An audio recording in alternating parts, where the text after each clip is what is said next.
The Scholastic Ball Report is sponsored by UK Sports Medicine and brought to you by Central Bank, Crown Trophy, Pannell Swim Shop, PRATS, PrepSpin.com, Raising Cane's, Rafferty's, Roberts Insurance, Sutherland Chevrolet, and by Whitaker Bank.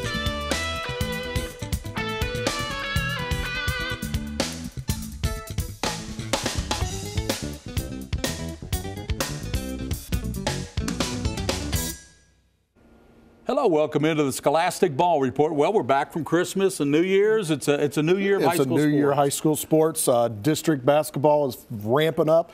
It may be cold outside, but district basketball is heating up. Speaking of basketball, one of the hottest teams in the state of Kentucky. That's right, Bryan Station High School. Tommy Johnson's here. He's got them off to a 13-1 start. Great start for that tradition of Bryan Station basketball, bringing it back to where they used to be. Looking forward to talking to him about really that looking team. Forward They're a hot team, I tell you.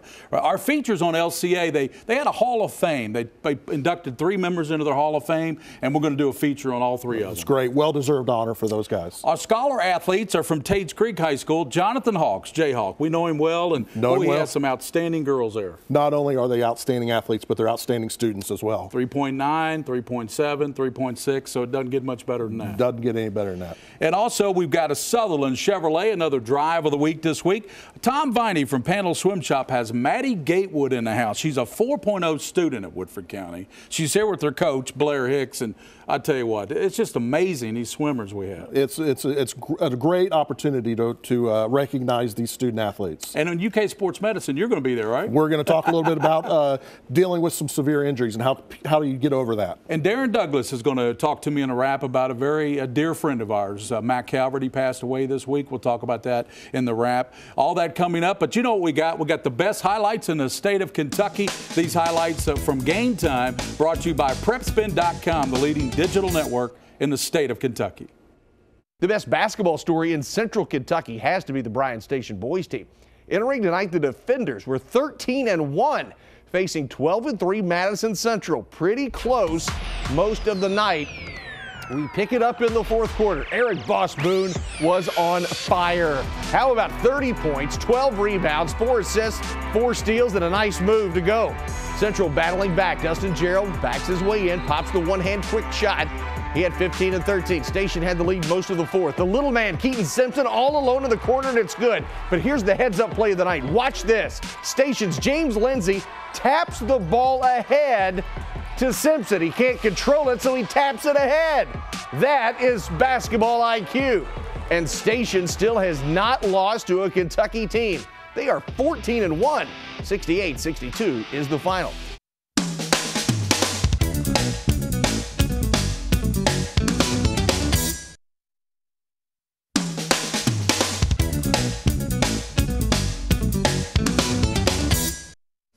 Welcome back into the Scholastic Ball Report. Of course, I want to thank Roberts Insurance. Are out of Richmond, Kentucky. They insured 3/4 of this great state of Kentucky. Speaking of our great state, from right here on the north side of Lexington, Tommy Johnson and Bryan Station. Coach, did you expect this type of season? Well, I knew we had some talent. I knew our guys would work hard, and if we could get our team chemistry together, I figured we could do something. And right now, we've got all of that stuff working for us, so we're doing all right. You got that team chemistry working, that's for sure. Coach, who'd you bring here with us today? Today I've got Eric Boss Boone, Jalen Burbidge, and then Terrence Clayton Murphy. These are really good scorers for you, aren't they? Yeah. But they do a lot of other things. They do a lot. They do other things. How do they fit into the scheme of what you guys are doing? Well, for the most part, we play a whole lot of guards. And these guys have all been with me for at least 3 to 4 years. Jalen, 3 years. Terrence and Boss, 4 years. So they know what I expect. And it's just like pretty much having 5 coaches out there on the floor. So we play a lot of guards. We space it out. These guys can get to the rim and finish. They can shoot the ball pretty well, so they fit in pretty good. Well, good. Eric, you average a double-double. People out there, they realize how hard that is. That's 20 points and 10 rebounds, so that's pretty good. Is this something that you take pride in? Yeah, I take pride in that because you really don't see it coming from the guard spot. I'm just doing something to help my team get the W. Okay. Jalen, as a football quarterback, you take leadership seriously. Because you have to be a leadership on the football field and on the basketball court. How's this carried over to the basketball court? It carried over because when I'm out there with the guys, I'm just natural at quarterback, natural leader at quarterback. And it helps. But it takes a lot of pressure off of me when I have Terrence and Boston on the court. Right. But that by my side. And Terrence, you average double figures as well. I think 17 points you told me, so that's pretty good too. How does this benefit the team with all you guys averaging double figures? Well, honestly, they set me up in the right spots just to score and every time and do more than just score as well. So, I mean, and also when my teammates scoring double figures, it just takes all the pressure off my back or Boss's back or Jalen's back. So everybody's just well balanced with each other. Yeah. Coach, what can you tell me about the district? I know you guys are heating up district tournament time or district seeding wise right now. What do you got on the horizon? The number 3 team in the state, I think, was Scott County next week, and then we got Henry Clay coming in next week. We've got 3 district games all next week, which will be, you know, back to back to back, and it's going to be tough. Our district is tough. It's going to create quite the challenge, and it'll really put you guys where you're going to be come March. Yeah, not to mention you added Douglas in that district too, so you got them to deal with too. Good luck, guys, the rest of the season. I'm looking forward to covering you on Prep Spin. You guys are just outstanding. Thank you for coming on the show. Thanks. Good luck. That's the Bryan Station Defenders. They're one of the best teams in the state of Kentucky. They're in the top 10, regardless of the poll you look at. They're in the top 10. Now we're going to this feature. It's on LCA, all the 3 Hall of Famers that went in out there.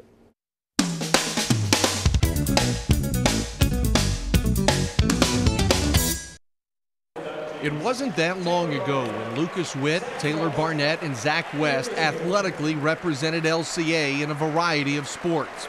They were given the ultimate prep honor, being inducted into the LCA Hall of Fame. You have a lot of people that leave high school and say, you know what, I'm done with it, I'm never coming back. Well, it's a huge honor, especially being from around here and still having my whole family come here and a lot of friends that went to this high school. I'm really grateful to be back in this LCA community, to be recognized for that. Witt was an all-star quarterback for the Eagles, starting 4 years and accounting for more than 10,000 yards of offense with 130 total touchdowns. To win a state title, you have to have some good players, you have to have some good coaches, and you have to get lucky, and unfortunately we had all 3. West was one of the big boys up front for Witt and then later started 40 games for UK. Taylor Barnett did not play football, but did light up the scoreboard for LCA on the court. All 3 played collegiately. Witt played baseball for Kentucky, West played football for the Wildcats, and Barnett was at Belmont, and he hit one memorable jumper to send the Bruins to the NCAA tournament. 5 seconds. Barnett for 3. Oh! He got it! He got it! Getting a chance to reflect on their moments in sports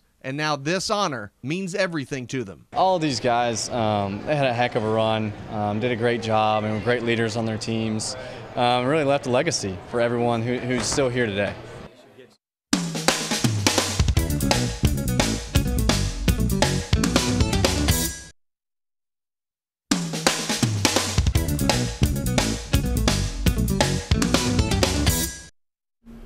And welcome back into our Scholar Athletes. This is one of our most popular segments because it highlights girls that are doing great things in the classroom, like you do there at Tates Creek. Wow, my goodness. Wendy's Heisman Trophy winner right here for the state. Well, one of the semifinalists anyway. And we got the Tates Creek Commodores here. Jayhawks here. Hey, John, how you doing, John? I'm doing all right. Gary, you doing all right? I'm doing pretty good. Hey, Jenna, with the 3.9, how does that help you as far as what track is concerned? The dedication that I put in on my schoolwork is the same dedication that I put in on all my track workouts and my runs. And I know that if I don't excel in the classroom, I may not be able to excel in my future goals. Good answer. So Kendra, you keep a 3.7 in class and you excel on the track. So what drives you to excel in both of these? Something that Coach Hawks works really closely with us on is being not only great athletes but also great people, and so that really motivates me to reach my full potential, both in the classroom and on the field. And Mayan, you have a 3.6. That's outstanding in the classroom, so congratulations for that. What motivates you to excel? The fact that my mom, she pushes me to do my best, and Coach Hawks and my friends, they also push me to strive to be the best. And the better I do in school and on the track, the more colleges will want me. So Coach Hawks, not only do you coach these girls and our guys that are track athletes, you also coach football at Tates Creek, which is really impressive. But how do these young ladies exemplify Tates Creek? They're an example. Their hard work and dedication is really driven the school as far as the success that they've had, just being young and then just growing over the past years. A lot of the guys have really started to come out for track just because they've seen the success they've been putting on the track, but not just in the track, but in the classroom too. So it's really, this will probably be the biggest boys group I've had in a while. So it's a blessing to see that they're having the impact on the school that they're having. Because people watch this show, they got to understand these young track stars here on your boys' side too. They only won region. They did really well at state. Yeah. Because I was there. Yeah. Let's turn our attention to Jenna. What will track teach you about life, and why will that teach you? Well, I realized that I'm not going to win or get a personal best in every race that I run in, and so I realized that the hard work that I put in along the way is what really counts and will pay off at some point. And that goes into college as well. I may not get all A's on any paper or test that I get, but I know that if I keep my eye on the goal, then I may get to where I need to be. So Kendra, I know you're a senior and Maya, and you're a junior, so you're both upperclassmen and you're both nearing college. What does track do to get you ready for college? I would have to say the mentality that you have to have in order to run track is also something you can apply to your life. You have to be dedicated and focused and motivated, self-motivated especially. So I would say that really would help in college as well. And it also teaches us not to be so reliant on other people and to be more focused on like relying on yourself and just doing your best. Jenna, pass those down to your teammates there. As you know, here on the Scholastic Ball Report, everybody that comes on here gets a beautiful plaque, and that's from Ryan Tyson over at Crown Trophy. Take that over there. He'll personalize that for you. Congratulations for the great things you're doing in track and in the classroom there. Thank you very much. Thank you. That's our scholar athletes from Tates Creek High School. Now we're going to the Sutherland Chevrolet Drive of the Week.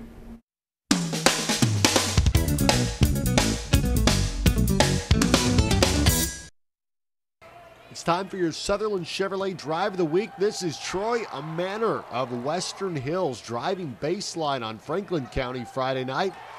Slides in for the one-handed slam under the basket. That put Western Hills up by a point in the game. However, Franklin County would come back to win the ball game. But still, this dunk by Troy Manor, good enough for your Sutherland Chevrolet Drive of the Week.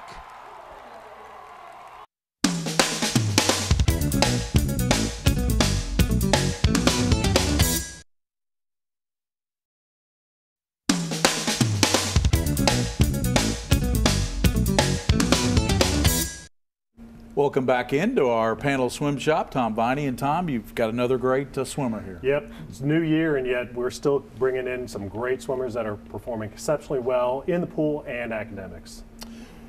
Maddie, tell us about your season so far. I know you're an outstanding student there, #1 in your class. Swim season? Yep. It's been going really well so far. Our boys team is amazing this year, and I'm really excited to see how they're going to perform at bigger competitions like regionals and state.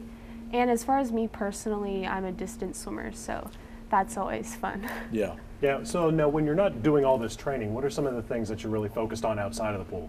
At school, I serve as our junior class president, and I'm also editor-in-chief of the yearbook. So as far as being president, that entails planning prom, which our school holds actually at our facility. So that's like decorating, budgeting, and everything that has to do with that. And we also hold a fundraiser for prom called Mr. WCHS, which is like an informal male pageant where we have junior and senior girls model dresses and junior and senior guys put on skits and stuff. So that's really fun. Coach Hicks, she has to make your job easy. She does. She makes it super easy. Every time somebody asks me who I want to put up for an award, it's always Maddie Gatewood. Yeah. That's great. So what are your plans for once school is out? What are you looking at? Hopefully I'll go into the medical field. I've been looking at orthopedic surgery and orthodontics because those have always interested me. Well, thank you very much for joining us, Coach. Thank you, and we look forward to following your progress in the pool out there. Okay.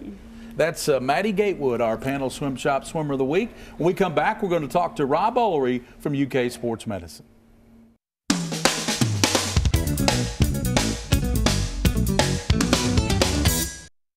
Welcome back into our UK Sports Medicine. Obviously, Rob Ullery's with us. Yep. Thank you, Rob, for joining us. Yep. You know, when an athlete sustains a career-ending injury, what steps do these athletes go through mentally when this occurs? So you can watch an athlete when they do sustain a serious injury or a career-ending injury or even a season-ending injury. They go through steps, and once you know what those steps are, it's easier to treat those steps. So the steps are that they go through is the first step is denial. They're going to deny that they're actually hurt. And then they're going to go through anger, where they get mad at the world at why did they get hurt. And then they try to bargain with you. They bargain with me as athletic trainer or anybody else or their parents saying, let me go play one more play. Let me go play just one more game. Things like that. And then they get into deep depression. And that depression could last for a long period of time. And that's when it gets really scary for these individuals when they go through this depression, because if they're an athlete, that's all they know.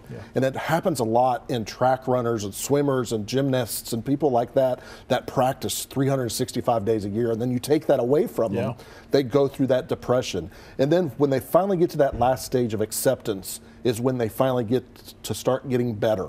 Not only mentally, but physically. Once they accept it. Once they get to that acceptance stage. So what is the best way to treat these individuals? So there's lots of ways to treat them. And at some point, they may need to go see a sports psychologist or someone like that to talk through these problems.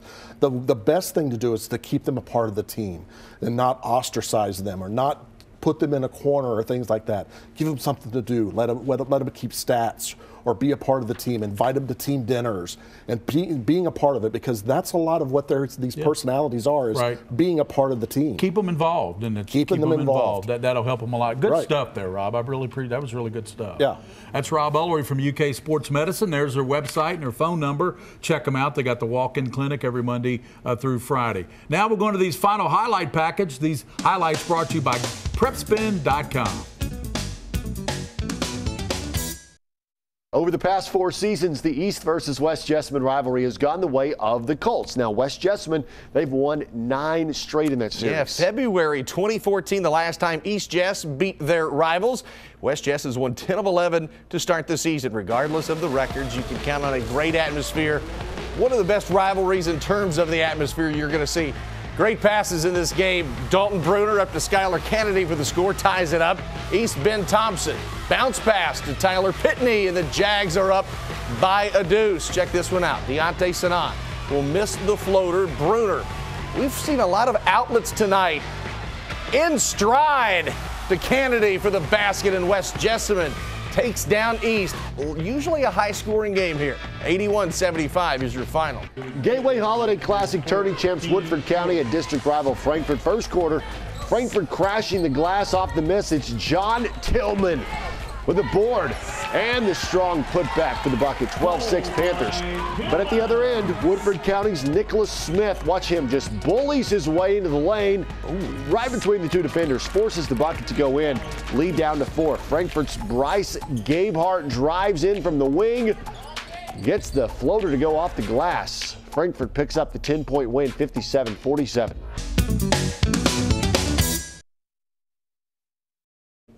Well, usually we're very positive on the show, and that's what we like to be, but we wanted to remember a good friend of ours, Mack Calvert. He passed away this past week. Yeah, total shock to both of us, and just a great man who spent a lot of time with Woodford County athletes, but really spent a lot of time around the Central Kentucky area. I knew him from UK. He and I worked together on University of Kentucky broadcast, and we went to college. We were inseparable, pretty much.